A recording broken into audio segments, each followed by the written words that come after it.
Hello all and welcome back to my channel. In today's video, we are going to get to some orchids, but some orchids that aren't my paphs and aren't my phals. So just a quick recap because there's only 6 of them. But as hard as it may seem, my first orchid was not a phal.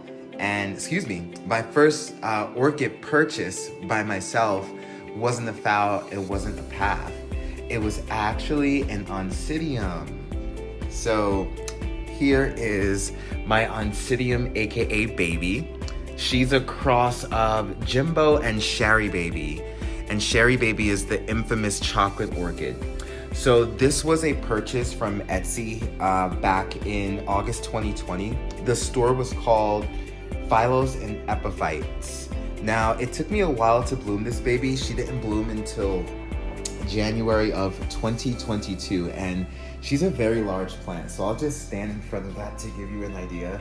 She's huge, and the original growth isn't on here, but these 2 are the 2 growths that grew after the original growth faded, and as you can see, they were very stressed from my move.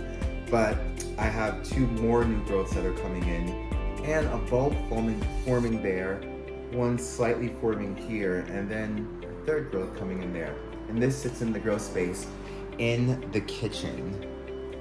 So the next plant is going to be the Psychopsis Mendenhall. The cultivar is Hildos. Now this is a cross of the Psychopsis hybrid butterfly and the Psychopsis species Papilio. And here is my sad Mendenhall Psychopsis. As you can see, the leaves do have some modeling, which is what attracted me to the plant. This was a purchase from Etsy as well, from a vendor called Bomb Botany. The purchase was made back in September of 2020. Now there's some odd growth here. I'm not sure why it hasn't spiked or why the growths are growing in like this. It's grown under lights ever since I purchased it. And I actually just this year, in 2022, this summer, lost the first growth, so like the baby growth, the mother growth. And yeah, I'm hoping that this will bloom. I'll stand in front of that so you get a idea of the size there. Very different from the oncidium, but a very similar growth structure with regard to the pseudobulbs. So we'll put that back there. She grows with the rest of my orchid collection. And next we have Catasetum Chuck Taylor. Let's get him from up here. Very, very strange looking plants because I did not keep up with the care very well upon my move. So Catasetum Chuck Taylor is a cross between the species Catasetum denticulatum and the hybrid Portuguese Star. It's a purchase from High Desert Orchids back in September of 2020, and it was actually a project plant. So I was supposed to hashtag project plant 2020 with this and post my progress, but it didn't maintain well. And honestly, the whole pseudobulb thing and having a dormancy in the winter just wasn't fun for me. I got it to bloom in the summer of 2020, but they were pretty wonky. And as you can see, the growth on here is a bit wonky. Not sure why it decided to grow like that out of the pot. I'm assuming that it was searching for light when I first moved here and had it in my north window. But there you have it, my Catasetum Chuck Taylor.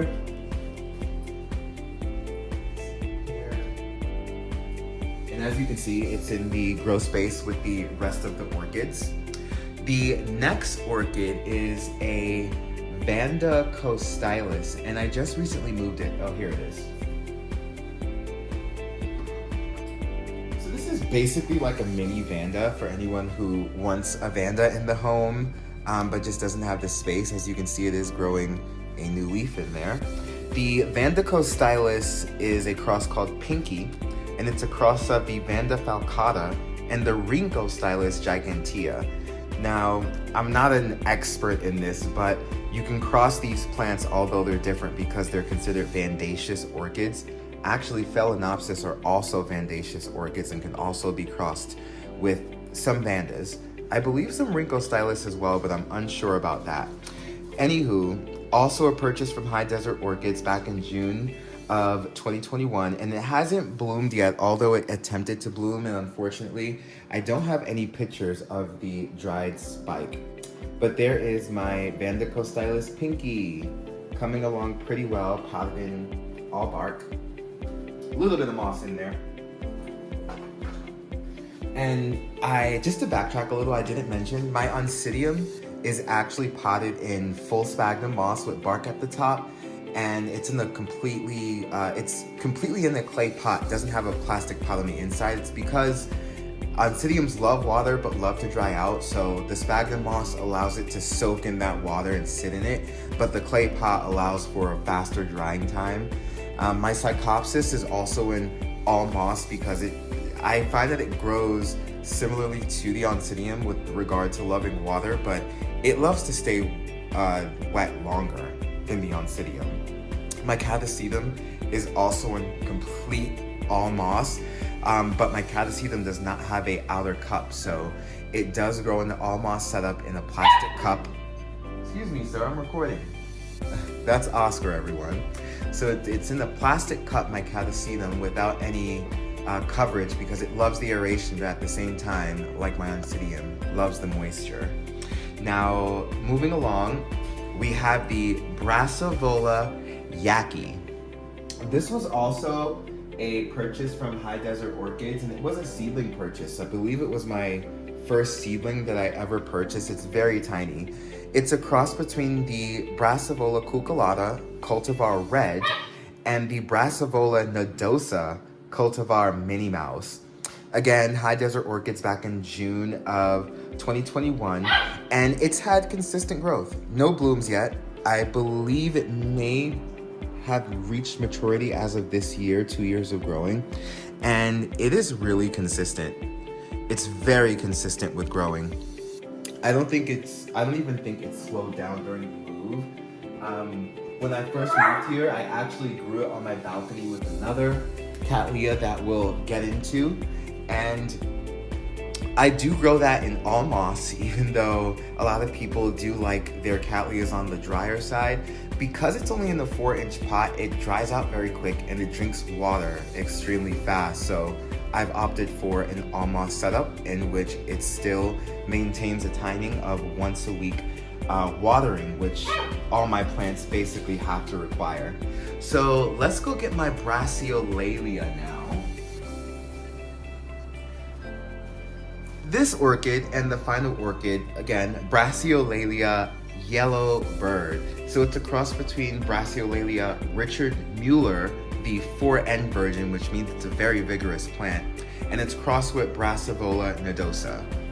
This also was a High Desert Orchid purchase back in June of 2021, and it's never bloomed, but just like the other Brassavola, the growth is very consistent. And as you can see here, it's an all clay setup with a cork wood in the back because I do want the roots to eventually grow upward and vertical. Sorry guys, I had to tend to my dog. But I was saying the setup is a clay pot and it's all moss and it's growing up a cork eventually, or my intention is that it will eventually grow up this cork. And for size, and I forgot to show you the Yaki for size. Also very tiny. So as you can see, the Brassavola influence is very heavy on the leaf structures here. And that will conclude the orchids that are not paphs and not phals. I want to say I post them, but I really don't post them that much. But even still, go ahead and follow me on my social media pages at The Right Path for Facebook and Instagram. And I'll see you all in the next video.